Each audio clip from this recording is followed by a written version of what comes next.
પતંગ. લાઈક કરો.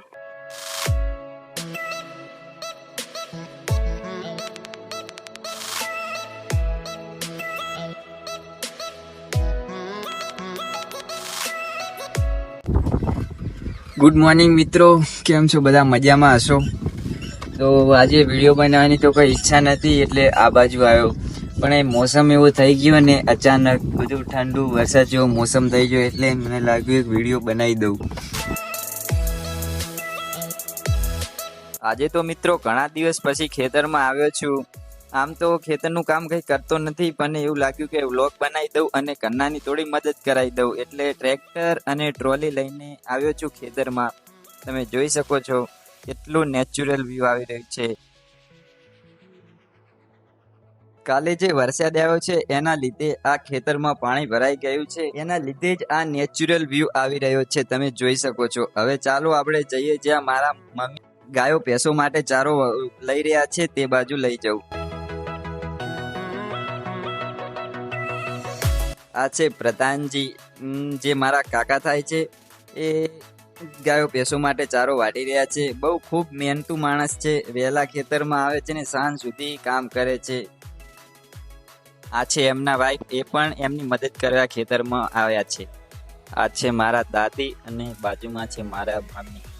જે અમારે ઘરે તબેલો છે એમાં ગાયો અને ભેંસો છે, એમના માટે ઘાસચારો વાટી રહ્યા છે. બંને રોજ સવારે ગાયો અને ભેંસો માટે ચારો લેવા જાય છે. ગામડાવાળા લોકોનું રોજનું આ જ રૂટીન હોય છે.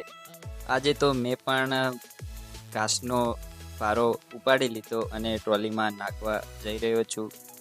રોજ મારા મમ્મી, દાદી અને મારી બહેનો કેવી રીતના કામ કરે એ મને આજે ખબર પડી, જ્યારે મેં મારી જાતે જ ભારો ઉપાડ્યો. એટલે હું અને મારી બેન બંને અમે ભારા લઈને ઉપાડીને અને ટ્રોલીમાં નાખી રહ્યા છે, અને મારી મમ્મી અને દાદી એ ઘાસચારો વાટી રહ્યા છે. જે લોકો ગામડામાં રહેતા હશે એમને તો ખબર જ હશે, બાકી જે શહેરોમાં રહે જોઈ શકો છો કે કેવી રીતના કામ કરે છે ગામડાવાળા. સવારે ઘાસચારો વાટવા જવાનું, તેમને પછી ઘાસચારો ભેંસોને નાખવાનો અને તેમને દોહવાની, અને દોઈને દૂધ ડેરીએ ભરાવા જવાનું. આ જ રૂટીન હોય છે ડેઈલી ગામડાવાળાનું. જે લોકો મને ઇન્સ્ટાગ્રામમાં ઓળખતા હોય તો એમને 34,000 મને ફોલોવર્સ કમ્પ્લીટ કરાવી દીધા છે. એમાં જેવો સપોર્ટ કર્યો એવો આમાં સપોર્ટ કરજો. મને જલ્દીથી 1,000 સબસ્ક્રાઈબર પૂરા કરાવી દેજો, તો આપણે નવા ને નવા વ્લોગ લાવતા રહેશું. જો કે તમે 2 દિવસમાં મને 200 સબસ્ક્રાઈબર કમ્પ્લીટ કરાવી દીધા છે. આવો ને આવો સપોર્ટ કરજો તમે. જુઓ મિત્રો, અત્યારે હું બ્લોગમાં નવો છું અને નવો કોન્ટેન્ટ બનાવી રહ્યો છું, એટલે મને બોલવામાં એટલું બધું ફાવતું નથી, અને હું સુધારા કરી રહ્યો છું. જેમ સમય વીતશે એમ હું તમને સારા ને સારા વ્લોગ આપતો રહીશ, અને ત્યાં સુધી તો મારી બોલવાની સ્પીચ પણ સુધરી જશે. જો અત્યારે કોઈ બોલવામાં એવી મિસ્ટેક થાય તો તમારો નાનો ભાઈ સમજીને માફ કરી દેજો. જો મિત્રો, આ બીજો ભારો પણ તૈયાર થઈ ગયો છે, જે મારી બેન ટ્રોલીમાં નાખવા જઈ રહી છે. અને આ બાજુ મારા દાદી અને મારા મમ્મી બંને મારા માટે પણ ઘાસચારાનો ભારો વાટી દીધો છે. હવે મારી મમ્મી મારા માટે તે બાંધી રહી છે.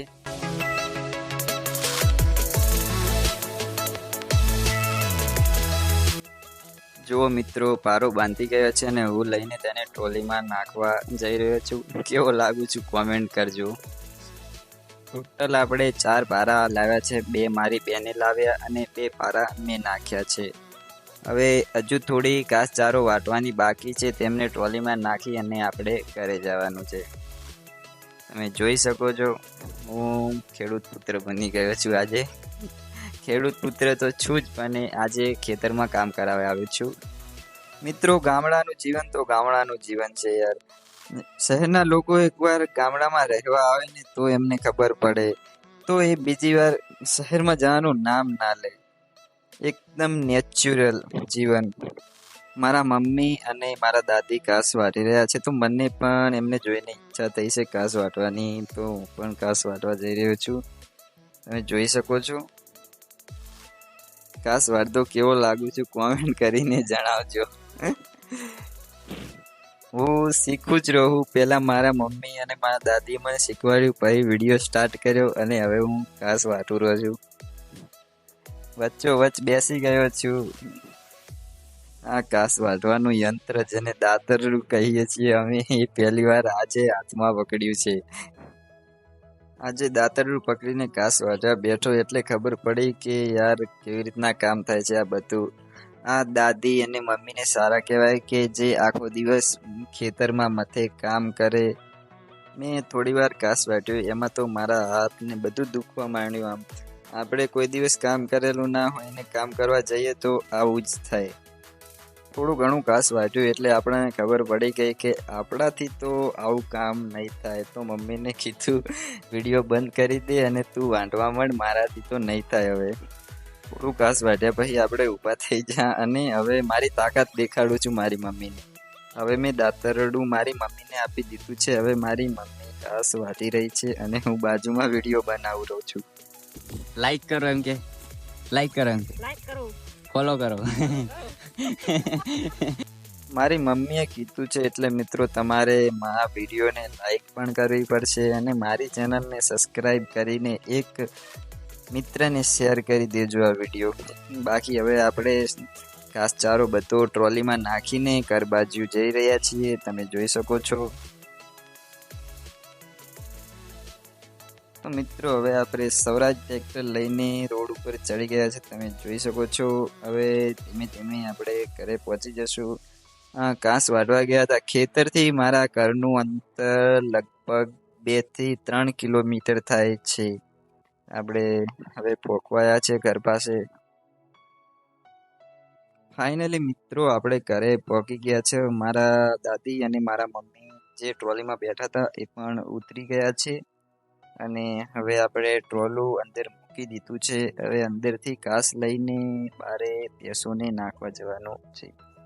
આ છે આપણી ગાડી જે બાજુમાં જ ઊભી છે એટલે દેખાડી દીધી. આજના આ વ્લોગને આપણે અહીં પૂરો કરીએ છીએ. આજનો આ વ્લોગ તમને કેવો લાગ્યો કોમેન્ટ કરીને જણાવજો અને આપણે ફરી મળીએ એક નવા વ્લોગમાં, નવા અંદાજમાં. ત્યાં સુધી બધા મિત્રોને જય માતાજી.